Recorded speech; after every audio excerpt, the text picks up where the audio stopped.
মৃত ব্যক্তিকে নিয়ে রাজনীতি বন্ধ করুন, মুফতি আমির হামজা। এই বিষয়ে আপনারা যদি জানতে চান অবশ্যই ভিডিওটি দেখুন। আপনারা ভিডিওটি দেখলে বুঝতে পারবেন। চলুন কথা না বাড়িয়ে আজকের ভিডিওটি শুরু করে দেই। হয় ততদিন আপনি ইসলামী ব্যাংকে কারবার করেন, গোনা হলে ওদের হবে, ওদের শরিয়া বোর্ড আছে।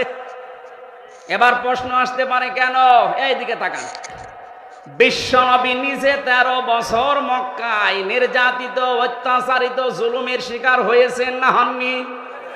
আরো জোরে বলেন। বাকি 10 বছর মদিনায় তিনি প্রেসিডেন্ট ছিলেন, শোনেননি এটা? এই যে 13 বছর উনি কি নামাজ পড়েননি? কথা বলেন। মক্কায় যতদিনে 13 বছর নামাজ পড়লেন, মক্কায় নামাজ পড়াকালীন কাবা শরীফের দিকে নামাজ পড়েছিলেন। ওখানে 360টা মূর্তি ছিল। মূর্তি সামনে নিয়ে নামাজ হয়? বলেন। তাহলে নবীজির 13 বছরের নামাজ হয়নি? আপনি নিজেই তো ধরা খেয়ে যাচ্ছেন। প্রথমে বললেন না হয় না, এখন আবার বলছেন হয়। এখানে জবাব লুকিয়ে আছে।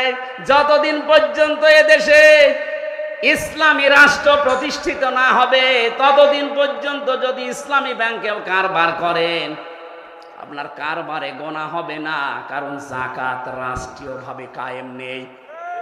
যখন মদিনার মতো 10 বছর নবী প্রেসিডেন্ট হবেন, এই দেশটাও যখন 10 বছর কোরআন দিয়ে চলবে, তখন সুদ ভিত্তিক ব্যাংকগুলো এমনিতেই বন্ধ হয়ে যাবে। এবার আসেন তো, এলাকায় যারা টাকা ছেড়ে রাখেন, 1000 টাকা ছেড়ে রাখেন, 1 মাস পরে 1100 টাকা করে পায়, 100 টাকা বেশি। এটা লাভ বলে, ইন্টারেস্ট বলে খান, এটা সুদ। বলেন না কেন?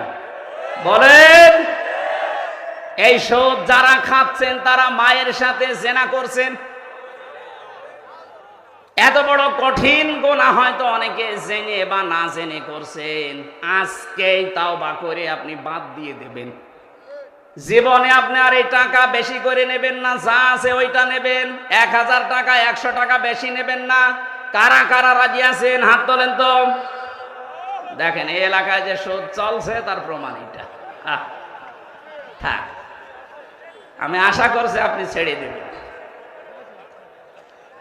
আমাদের জন্য আল্লাহ রাব্বুল আলামিন মনোনীত যেটা করেছেন তার নাম দিন, আর এই দিন যেটা তার নাম ইসলাম। এই ইসলামের বাইরে যা করা হবে কখনো আল্লাহ কবুল। আরো জোরে বলেন। তাহলে প্রথম নাম্বার অর্থ আমরা পেয়েছি আত্মসমর্পণ করা, আনুগত্য করা। আমি যে ইসলামে প্রবেশ করেছি তার প্রথম আলামত বলেন আনুগত্য, আত্মসমর্পণ। আপনি দেখবেন জীবনের প্রতিটি ক্ষেত্রে 2 নম্বরে ইখলাস লাগবে।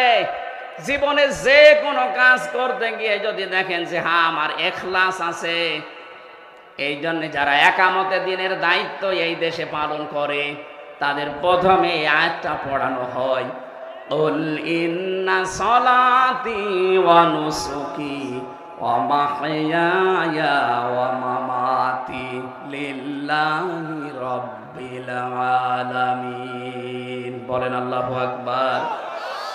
আল্লাহ পাক বলেন নবী আপনি বলেন আমার নামাজ, আমার কুরবানি, আমার ত্যাগ তিতিক্ষা। নুসুক শব্দের অর্থ 3টা, হজের ক্রিয়াকলাপ, কুরবানি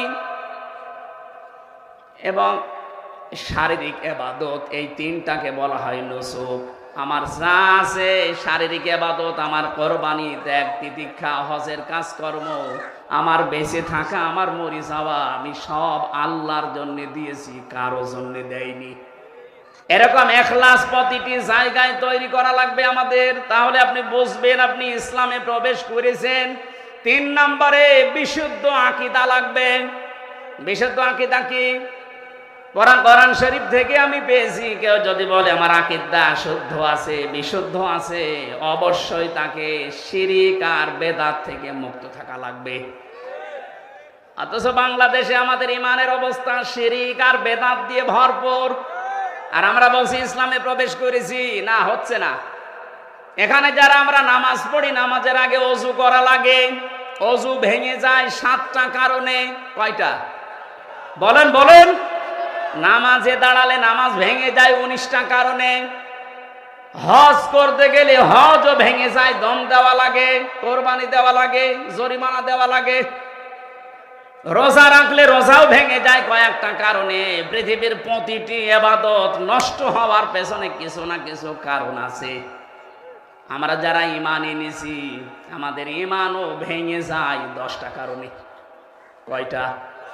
আরো জোরে বলেন। এই 10টা কারণ যে ঈমান ভেঙে গেছে কখন অনেক আমরা জানি না, আন্দাজে মনে করছে আমার ঈমান আছে।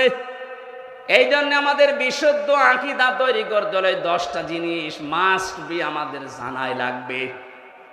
2 নম্বরে আমাদের ঈমানে যেন কখনো বেদাত প্রবেশ না করে, অথচ বেদাত এখন ঘরে ঘরে ছেয়ে গেছে।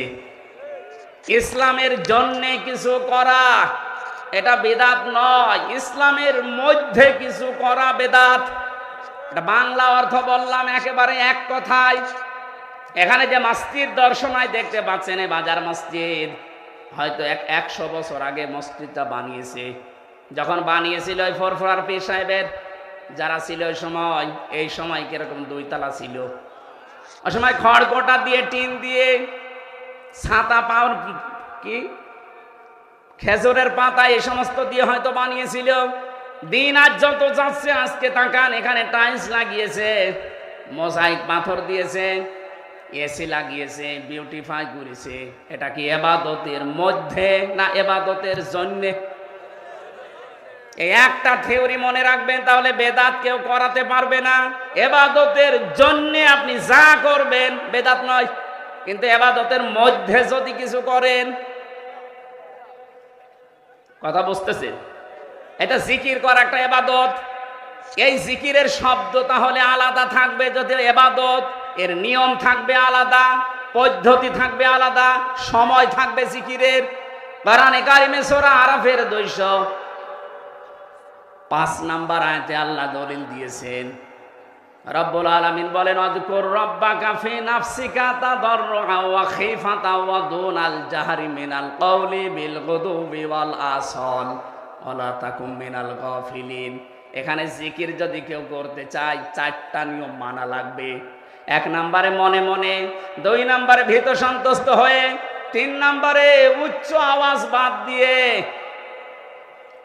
4 নম্বরে 1 নম্বরে আল্লাহ রাব্বুল আলামিন বলেন মনে মনে করবা, 2 নম্বরে শব্দ ছাড়া উচ্চ আওয়াজ বাদ দিয়ে, 3 নম্বরে ভীত সন্তুষ্ট হয়ে, 4 নম্বরে কান্না জড়িত কণ্ঠে।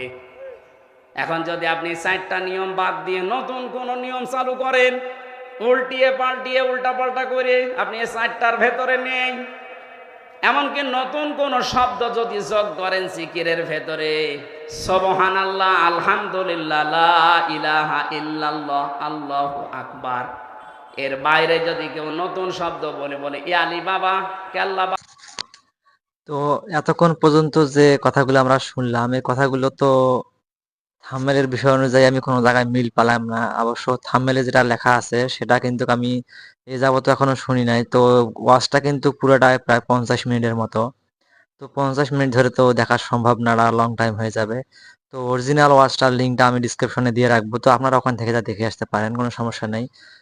ওখান থেকে আপনারা পুরো ওয়াচটি দেখবেন থাম্বনেলের সাথে কথার সাথে কোনো মিল আছে নাকি। তো আমি মিল কিন্তু পাইনি এখন পর্যন্ত। প্রায় 6-7 মিনিট আমি শুনলাম, তো আপনাদেরকে শোনালাম। তো যাই হোক, আপনারা পুরো ভিডিওটি কেমন লেগেছে অবশ্যই কমেন্ট করে জানিয়ে দিবেন, আর ভিডিওতে একটা লাইক দিয়ে দিবেন, চ্যানেলটিকে সাবস্ক্রাইব করে নেবেন। আপনারা ভালো থাকবেন, সুস্থ থাকবেন, আপনাদের শরীরে সুস্বাস্থ্য কামনা করে বিদায় নিচ্ছি আমি মোহাম্মদ জাকিরুল ইসলাম। ভিডিওটি দেখার জন্য ধন্যবাদ।